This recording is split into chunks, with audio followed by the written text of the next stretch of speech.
I'm no expert, but I have been in some cohabitation situations before, and me and my partner have decided to move in together, so here's what I'm doing in order to make it a smooth, collaborative process. And most importantly, for us to both feel at home. It might be a bit easier if two partners were like joining a new home, but in our case, he's moving in with me, and that poses its own challenges. So this video today is going to include some tips, or at least some personal, well-practiced opinions on how to live with somebody or move in with somebody. Things from feelings and storage space to compromises and design styles. I also just realized that this doesn't have to be just for romantic partners. This could be for like a roommate, family, maybe a stranger. I think these tips will help if you're like rooming with anybody and you want to have a homey yet collaborative space. Before we jump into the move-in process, here is a little bit about us. This is Elliott. Hey. And I'm Kelsey. Our ship name is Elliott, and at the point of moving in together, we have been dating for about a year and a half. So Elliott is gonna be moving out of a 1-bedroom plus den condo unit with a pretty sick view. He likes to take on new and interesting cooking projects, and in my personal opinion, he has just a few too many string instruments. Kels is an awesome little home with a vibey backyard, a small army of raccoons for neighbors, and an obscure little YouTube channel you've probably never heard of. Okay, enough with the intros, let's move on to phase 1. Phase 1 is making space and decluttering. Ooh, this is no easy task, but I know it's gonna feel so good, and it's just literally necessary to make space for my person. These are my uncle's old weights, and you can like swap out the weight. Look at them. These are from my COVID days. I don't think I'm working out at home anymore. I'm taking this time to deep clean drawers, go through everything, even if it's like a space I know that he's not gonna be really taking part of. I'm still gonna take this time to go through my own stuff, because how do we accumulate these things? Like, I like to think of myself as a minimalist, and I do not like buying things I don't need. I don't want gifts from anybody, but I still end up with stuff. Y'all feel me? Not gonna lie, this is my favorite, worst part of my house. Favorite because it's beautiful. Worst because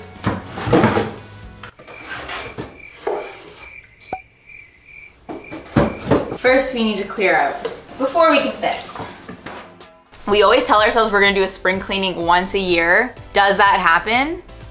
It doesn't for me. The only time I do a cleaning is like when I have to, when I'm like decorating a space, a partner's moving in, or like I'm literally leaving and I'm moving. The closet. There are lots of ways to figure out which pieces are ready to move out of your closet. I really loved the tip Becky gave in a previous video about actually trying to style every single item in your closet, and if you don't want to style it or you can't, then it needs to go. And you have to do it in order that they're hung up. No skipping, no cheating. I can really tell which items I just don't wear. They're either at the bottom of my jean pile, or I just know that this is something that I never reach for and I don't need to keep it around. And since this isn't a regular just closet clean out, this is like I need to make space, I am making some brutal calls here. You're out of here. Where's my whistle?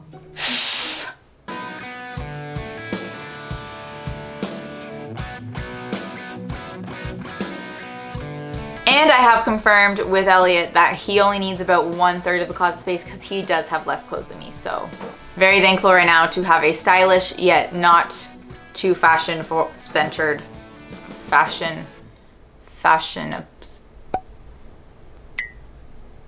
It doesn't matter. I'm excited that I have a boyfriend that doesn't have too many damn clothes. I know what they say about skinny jeans, but these are so comfortable and I like to wear them as working jeans, so I think I'm gonna keep them. My literal mom's jeans. An ex once told me this is how jeans should look on a woman, so I'm gonna get rid of them. I'm less about the fit and flare and more about just the flare. Comment and tell me if I should keep these ones, I'm not sure. I really try to make a habit of not constantly updating my wardrobe with the latest trends, but as you may or may not know, 3 years ago I decided to only shop secondhand, so that does make me feel a little bit better when I am ready to update my wardrobe. So ThredUp is today's sponsor, and I would love to show you guys some pieces that I recently picked up that have me pretty inspired. A tube top is honestly one of my favorite silhouettes, and I can pair it with anything. This Caramar tube top estimates to retail for $94, and I got it for $18.99. Since we are moving into a cooler season, this Free People turtleneck sweater really caught my eye. It estimates to retail for $137, and I got it for $45.99. I'm sure most of you are caught up by now, but if you aren't, ThredUp is an online thrift store, which I love because I can look for specific items instead of leaving it up to chance. Plus, there's no hoping that I will find my size because I'm only seeing items that will fit me. I was specifically on the hunt for sweater vests, and I found them. I found this lavender houndstooth sweater vest and a more simple classic sweater vest. Both estimate to retail for $51, and I picked them up for $29.99. And of course, we can't forget to pick up something cozy while we're at it, so I found this Nike sweatshirt estimated to retail for $76, and I got it for $29.99. Thank you to ThredUp for sponsoring this portion of the video, and if you are new to ThredUp, you can use the link below and our code TheSorryGirls to get 30% off of your first order. I thrifted this gorgeous wool blanket forever ago. It's huge, made in Portugal, but it smells like smoke, and I have not figured out how to wash it. I took it to a dry cleaner, and they were like, no, we can't do it. So beautiful. I'm mad. I need to figure that out because it's so nice. Okay, I think we did a pretty good job cleaning out the closet. That wasn't too difficult, and I'm gonna try to sell some of these items as well as donate just because I know there's some quality pieces in here. But let's move on to the next step. Phase 2 is pack and sort. While I'm cleaning out my closets at my place, Elliott is also doing some decluttering, cleaning out, and packing. Of course, as you pack or move, or anytime you need to take things out of a drawer, you should always be going through those items and seeing what you really need and what you don't, because we accumulate stuff as much as we try not to. There might be an item that he doesn't see keeping value in, or that we have duplicates of. So we are definitely having lots of conversations during this time about what items he has, what items I have, who has the better knife set, all of those types of things. P.S. I have no knives, so he has the better knives. But apparently I have the better peeler. I'm definitely learning to compromise if there's an item that makes one person really happy and the other person doesn't care too much. You just gotta compromise. If it brings happiness to somebody, who cares? I say that now. I feel like furniture is a big one. Obviously, there's who has the better condition piece, who has sentimental attachment, or which style do each partner like better. But then there's also just which one will fit. I really love Elliott's couch, but I legitimately don't think it'll fit in my living room in any kind of nice way. But I will say we do have a plan for this that I will fill you in on later. Sneaky. We're keeping both couches. Phase 3 is the to-do list, and this might just be a me thing, but I'm using this deadline of my partner moving in, as a way to get everything on my to-do list checked off. Things like fixing the bathroom vanity drawers that I kind of mauled when I turned this dresser into a vanity. Those need to be fixed. I have some painting to do in the front hallway, some minor caulking here and there. Ultimately, I feel like it's now or never, so I'm gonna get this done before he moves in.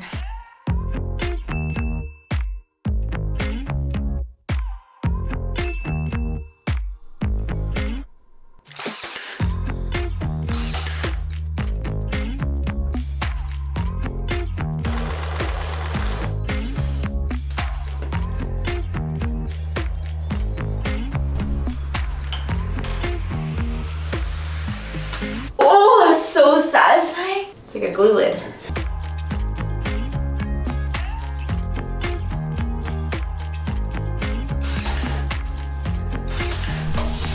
Oh, that was so satisfying. Sickening.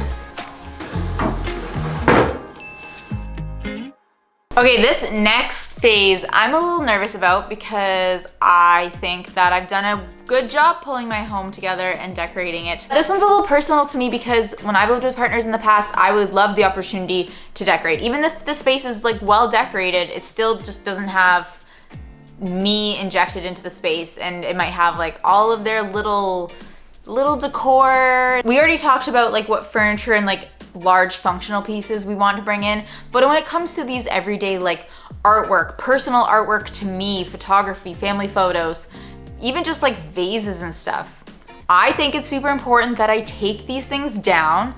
They may go back, they may not go back, they might go in the same spot or a different spot, but at least I can take all of this away, create a blank slate and a decor pile that we can then decide where everything goes back together, including the things that Elliott brings to the table. So later on in this episode, I have hopes that we can start redecorating together. That will be a phase, but for now, into the decor pile it goes.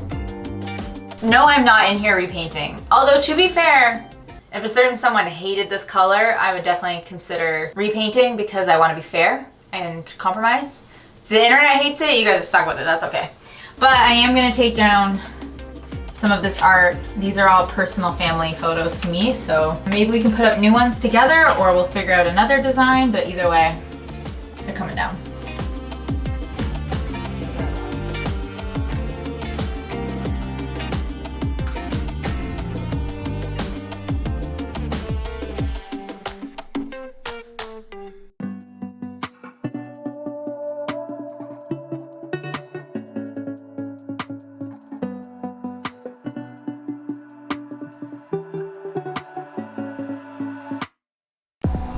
You're on camera.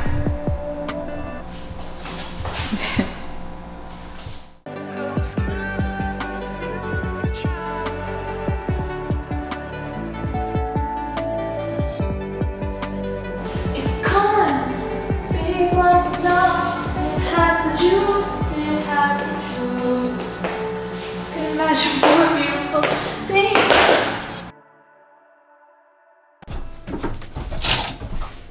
What do you got? Close. Oh my god! Wow! Oh, okay, thank you. I don't know how to What am I gonna do with this? I don't know, we hang it up and then we can figure it out. Oh, or we throw it all on the floor. So I like to go white and then rainbow. I like to mix it up. With a plastic hanger? Get the out of here. Triggering. I like when there's no particular rhyme or reason. Babe, these are all plastic. They're all plastic. You put rehang all of these? Okay, do you want to fold sweaters? That's what I was doing. Is that a vibe? Up there? Okay, sure. I guess we're a full sweater family now. Would you ever wear this or only as a costume? Maybe. Oh. That's on the fence with that one. Okay, well, let's hang it up. Silk Mist is literally the print. Silk Mist. I guess it's like green? Are you trying to organize my closet? Oh, I am.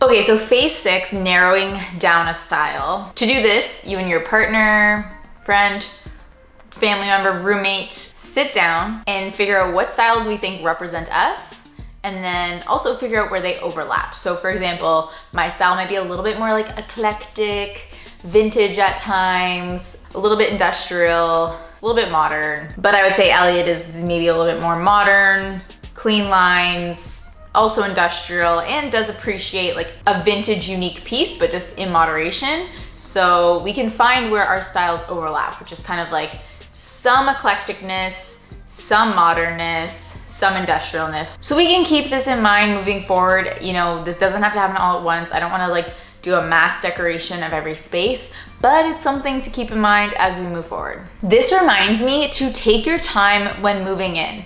Don't make the mistakes that I made. One time when I was moving from my apartment actually into this house, I got rid of my couch because I knew it was a little bit too small for the space and it wasn't gonna be the couch that I wanted here.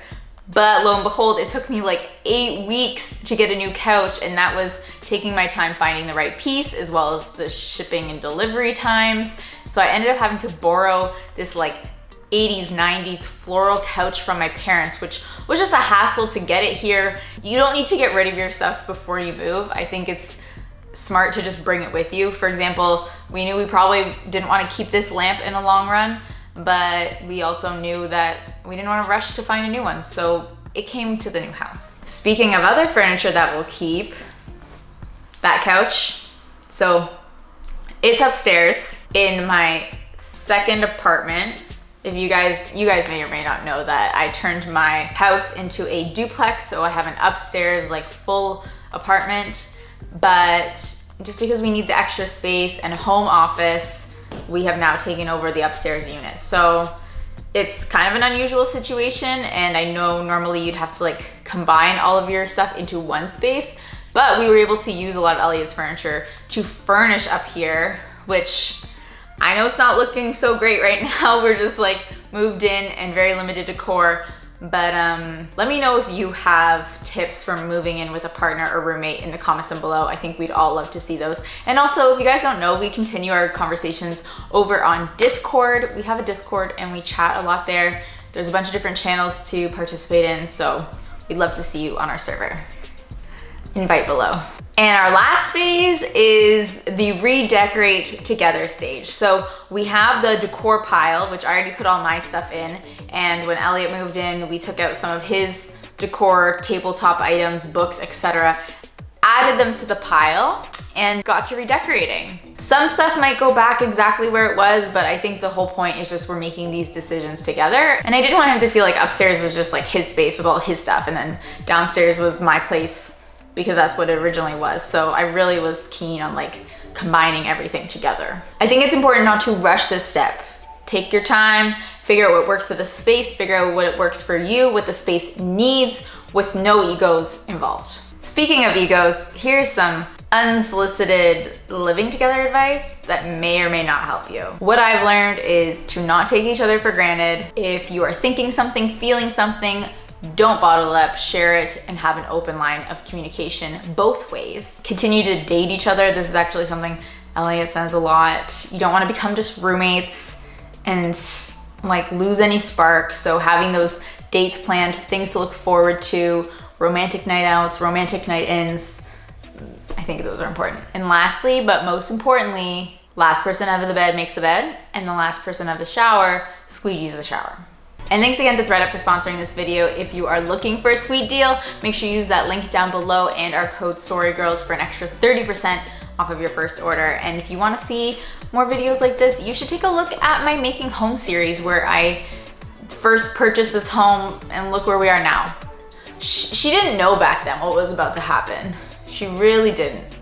Today's the day I go and get the keys to my house. When I first looked at the home, I wasn't planning on redoing the floors, but then we started walking around and it was like, ooh! I'm so happy. Sometimes decorating is like this. You're like so excited, so indecisive. I have so many different ideas and so many problems that I have to solve.